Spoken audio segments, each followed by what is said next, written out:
Shalom, Chesed Uvuchim Abayim, bienvenidos a otra porción del estudio de la semana. Esta semana estamos estudiando Parashat Emor, que se encuentra en Levíticos capítulo 21.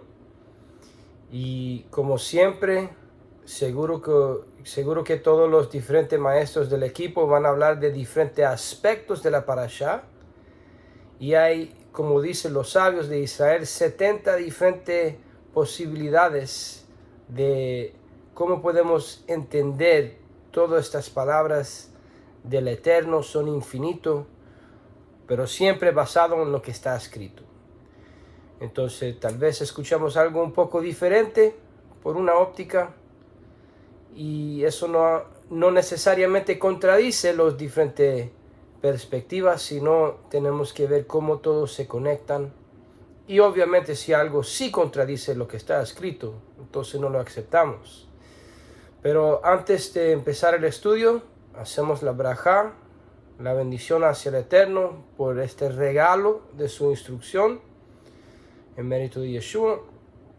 Baruch atah Adonai Eloheinu melech haolam, asher kidishanu b'mitzvotav v'tzivanu la'asot b'divrei Torah. Bendito eres tú, Adonai, Dios nuestro, Rey del universo, que nos has santificado por sus mandamientos y nos has mandado a ocuparnos en las palabras de su Torah. Y empezamos con los primeros versículos.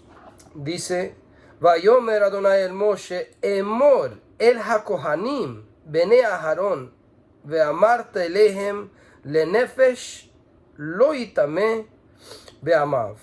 Hashem dijo a Moshe: habla a los sacerdotes, hijos de Aarón, y diles que no se contaminen por un muerto entre su pueblo. Lo yitama be'amav, que no se contaminen por un muerto en su pueblo, be'amav. ¿Por qué dice esto? Es la primera pregunta. Y la segunda pregunta es: si esto sí es un mandamiento en la Torá, ¿cómo entendemos esto con el famoso parábola de Rabbeinu Yeshua en el Pacto Renovado, cuando habla del samaritano? Pero antes de llegar a eso, seguimos leyendo y dice: mas por su pariente cercano, por su madre o por su padre, o por su hijo, o por su hermano, o por su hermana virgen, a él cercana, la cual no haya tenido marido, por ella se contaminará. No se contaminará como cualquier hombre de su pueblo, haciéndose inmundo. Entonces, la familia cercana. Pensamos en las semanas pasadas, Parashat Kedoshim, Parashat Acharemot, Parashat Shemini, las porciones que acabamos de leer, y recordamos de la expiación por los dos justos, sea como lo entendemos. Murieron dos justos, sacerdotes. Y a través de eso que sucedió en la época de Pesach, es recordado en la época de Yom Kippur, las dos temporadas de redención. Y sabemos que a través de esto podemos iniciar los sacrificios. Y en este momento, cuando recordamos esos versículos que dijo que el Eterno sería santificado por los que son más cercanos a Él, por Krovai, la palabra de los más cercanos es la misma raíz de la palabra de los sacrificios, Korban. Porque a través de estos sacrificios nosotros nos acercamos hacia el Eterno. Pero ese juego de palabras también abre la puerta de los más cercanos al Eterno. En ese caso, por la palabra escrito, fue los hijos de Aarón que murieron en un acto que fue un malentendimiento de su parte, pero todavía tenía ese deseo de servir al Eterno. A veces nosotros queremos hacer cosas y no es el tiempo, no es la mejor manera. Y es por eso que aprendemos a través de lo que sucedió a los dos hijos de Aarón que murieron, Nadab y Abihu, que deberíamos siempre estar humildes y preparados a recibir instrucción antes de seguir adelante con un acto. Pero a la vez también aprendemos que tenemos que estar disponibles a dar nuestra vida por Kiddush Hashem, por santificación del nombre, como dice Rabbeinu Yeshua, que dice nuestro maestro, el que trata de salvar su vida lo va a perder. Tienes que tomar ese cruz, no que vamos a vestir como romanos con un cruz aquí en el cuello, sino en el primer siglo significaba que seamos listos para dar la vida. Si los romanos vienen a atacarnos y perseguirnos por las buenas nuevas del Eterno, de su ungido, de su palabra, tenemos que estar preparados, ser 100% fiel hasta el fin y santificar al nombre, lo que sea voluntad del Eterno. Yeshua mismo pidió al Eterno que no sería, que tal vez puede quitar ese vaso de su camino, pero cuando el Eterno dijo que tiene que ser así, Yeshua estaba listo. Y nosotros tenemos que tener ese mismo mente de Mashiach. Pero regresando a este tema del sacerdocio y que no se pueden contaminar por cualquier persona, solamente los que son más cercanos, aparece como un poco de contradicción si leemos lo que dice en Lucas. Pero no es, y vamos a resolver esto. Si vamos al libro de Lucas, capítulo 10, 25 a 37, dice lo siguiente.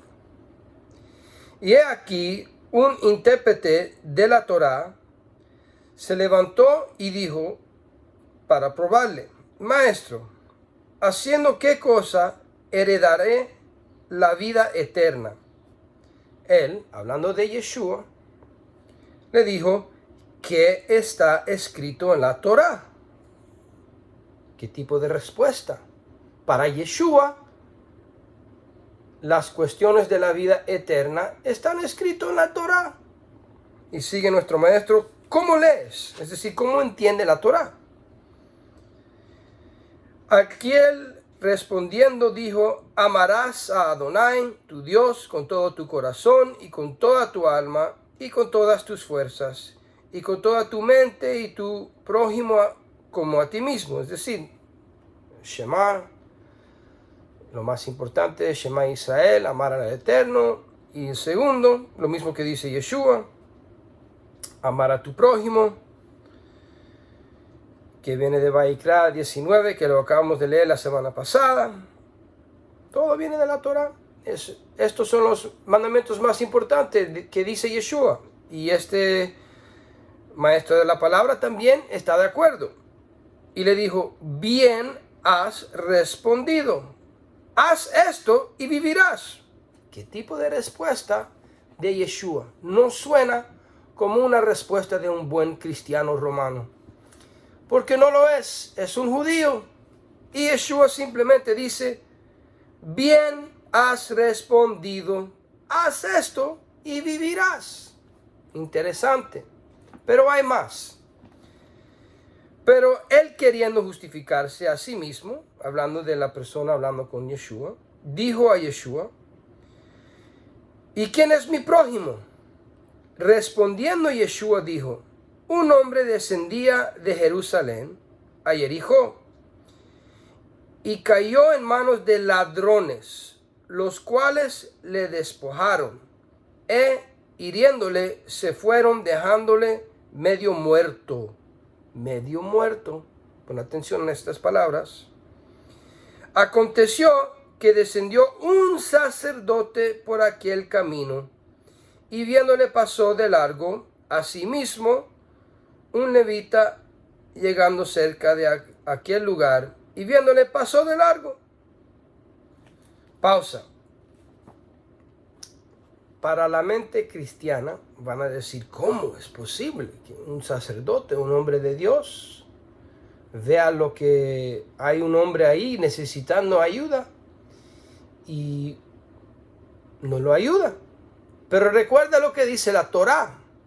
Un sacerdote o un levita tiene que tener un tipo de responsabilidad de purificación más que el israelita común. Y es por eso que hay cuestión de si debe ayudar. Y pon atención, cuando empezó en versículo 31, dice que descendió un sacerdote por aquel camino y viéndole pasó de largo. Asimismo un levita, llegando cerca de aquel lugar, viéndole pasó de largo. Pon atención a la palabra descendió. Por una perspectiva, es decir, que esté saliendo del camino de Jerusalén. Porque en hebreo, en la cultura judía, si uno está yendo a Jerusalén, estás ascendiendo, subiendo a Jerusalén. Es decir, uno puede argumentar que ya terminó con su servicio. Entonces, no puede usar la excusa de que no podía perder su purificación en contaminarse por alguien que no es su familia cercana. Es una perspectiva. Pero seguimos leyendo. En versículo 33 dice, pero un samaritano que iba de camino vino cerca de él y viéndolo fue movido a misericordia y acercándose vendó sus heridas, echándoles aceite y vino y poniéndole en su cabalgadura, lo llevó al mesón y cuidó de él. Otro día al partir sacó 2 denarios y los dio al mesonero y le dijo, cuídamelo, y todo lo que gastes de más yo te pagaré cuando regrese. ¿Quién pues de estos 3 parece que fue el prójimo del que cayó en manos de los ladrones? Él dijo, el que usó de misericordia con él. Entonces Yeshua le dijo, ve y haz tú lo mismo. Entonces, no es solamente viviendo la Torá. Yeshua le está dando instrucción a este caballero que tiene que seguir la Torá como Yeshua mismo lo está explicando. Porque hay diferentes interpretaciones. Pero antes que juzgamos a los rabinos, Yeshua está hablando de los saduceos. Por ejemplo, hay referencia en Hechos 5:17. ¿Quiénes son los sacerdotes en poder? Como yo siempre estoy enseñando. Los sacerdotes justos están en el desierto, la Arabá, como Juan el Bautista. Los Osim, los hacedores de la Torá. Los sacerdotes corruptos que están en el templo son los saduceos. Otro grupo, no los fariseos. Hay diferentes grupos. Todas las personas de una nación no piensan lo mismo. Todo americano no piensa como todo americano si no hubiera tenido tantos problemas políticos hoy en día. También en Latinoamérica. No cada persona de Cuba, Nicaragua, Venezuela, Colombia son comunistas. Hay muchos que están bien en contra de ese pensamiento y prefieren la libertad y prefieren los valores de la palabra de Dios. Pero hay diferentes personas en cada nación que piensan diferente. También entre los judíos hubo diferentes escuelas de pensamiento. Y Yeshua y sus discípulos siempre están en argumento con diferentes escuelas de pensamiento, que no es nada malo. Si uno entra en cualquier Beit Midrash, en cualquier escuela de estudio de la Torá, dentro del judaísmo se van a encontrar discípulos argumentando. Es una manera de llegar a la verdad. Como dice la palabra, hierro fila hierro. Y con todo esto en mente, se ve que Yeshua está dirigiéndose a los que están en control del templo, los saduceos, que no están buscando regresar las ovejas perdidas. Y por eso hay un ejemplo. ¿Quién se cae en las manos de ladrones? El ladrón puede ser Hasatán, el adversario que quita a los hijos de Israel del camino del Eterno. Y los samaritanos, porque son un ejemplo de un grupo de personas que ya pasaron por eso. Los israelitas del norte, que escogieron la idolatría y se mezclaron con las naciones y formaron su propio grupo. Mezclaron la Torá con la cultura de los gentiles y se formaron un grupo aparte. Pero en este caso, este samaritano está en el mismo camino. Es decir, ese camino que te puede llevar para Jerusalén.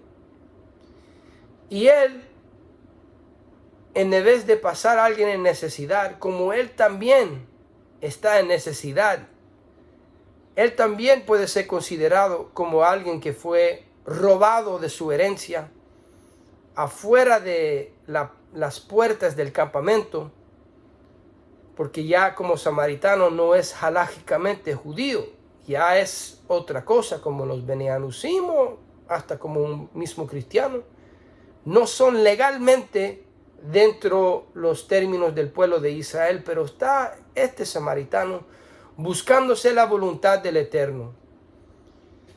Y Yeshua está dando un ejemplo que no es algo diferente de algunos de los mismos sabios de Israel. Él está corrigiendo los saduceos, que parte de la teología de ellos era el rito de la Torá. No creían en la resurrección, no creían en los ángeles, creían si hicieron el rito de la Torá, cumplieron, hicieron un rito de purificación, están bien, pero eso no es espíritu de la Torá. Ni los rabinos están de acuerdo con ese tipo de pensamiento. Por ejemplo, vamos a dar referencia a Siftei Jajamim, que dice lo siguiente por los mismos versículos. Excluyendo un met mitzvah, es decir, un mandamiento por un muerto, es decir, cuando no hay nadie para enterrar al difunto, se le permite contaminarse y enterrar al difunto. ¿Escuchaste bien? Es decir, un sacerdote, un levita o quien sea, como entendemos este versículo, se puede contaminar si no hay más nadie a ayudar. Esto es por pensamiento de los rabinos. Obviamente hay diferentes ópticas dentro de los rabinos, pero esta óptica está de acuerdo con las palabras de Yeshua. Y dice, un met mitzvah es cada caso en el que alguien, el que encuentra el cuerpo, pide ayuda y nadie responde. Gurarie Rehem plantea una dificultad.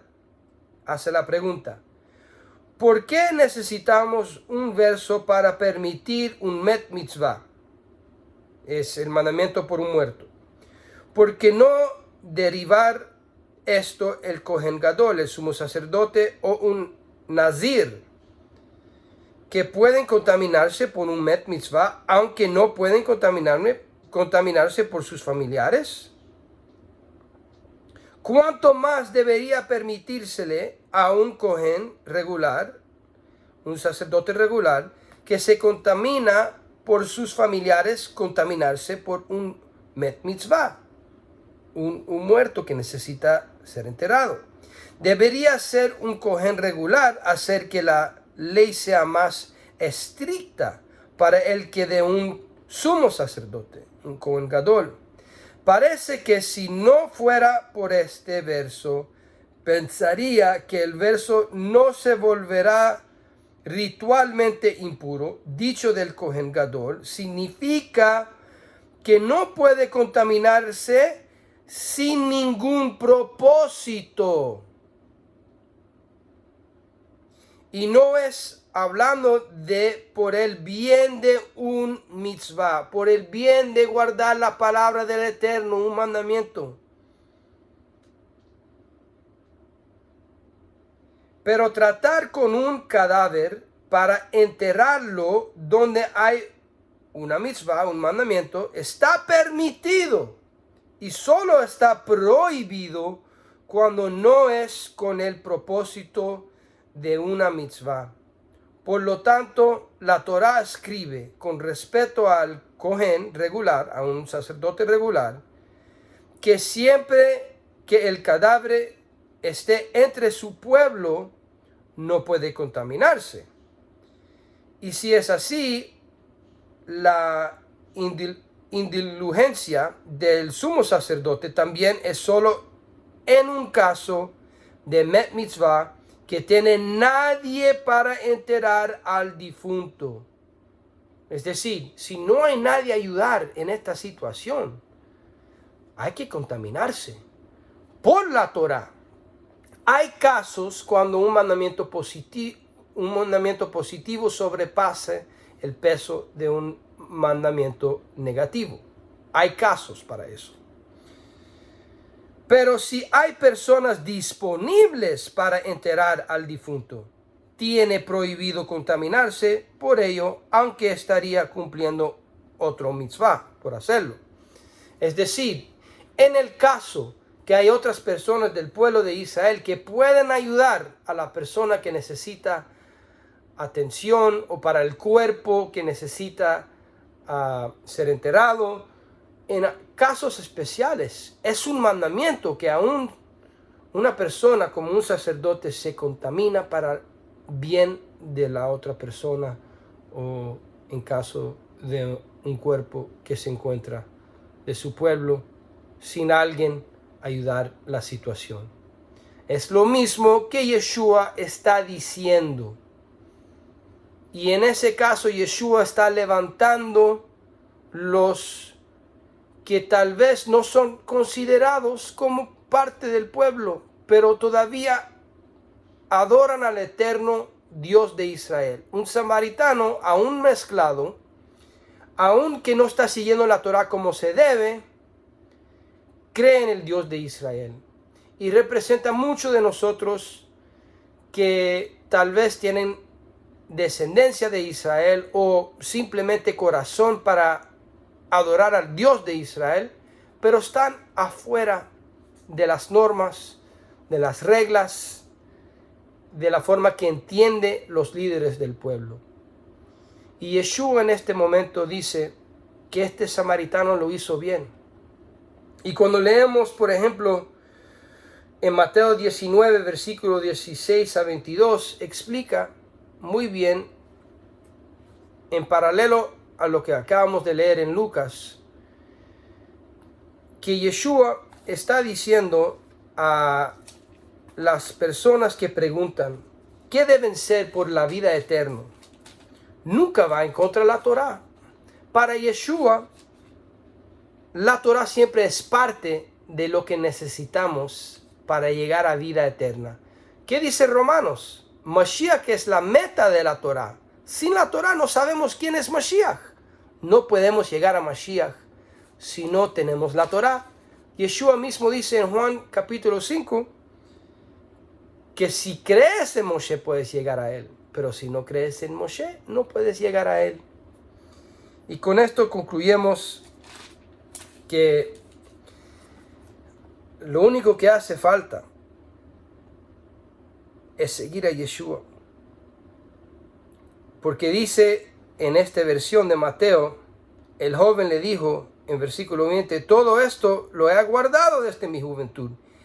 ¿Qué más me falta? Yeshua le dijo, si quieres ser perfecto, ahora para llegar a ser perfecto o completo, recuerda que perfección y completo viene de la misma raíz de shalom. Anda, vende lo que tienes, suena como los evionim, y dalo a los pobres, evionim, onim, y tendrás tesoro en el cielo, y ven y sígueme. Yeshua sí dice que tienes que estudiar la Torah y vivirlo en el camino a la vida eterna. Pero esto te debe llegar a seguir a Yeshua. Y si no, estás mal. Que seguimos a Rabbeinu Yeshua y que vivimos como él. Shabbat Shalom.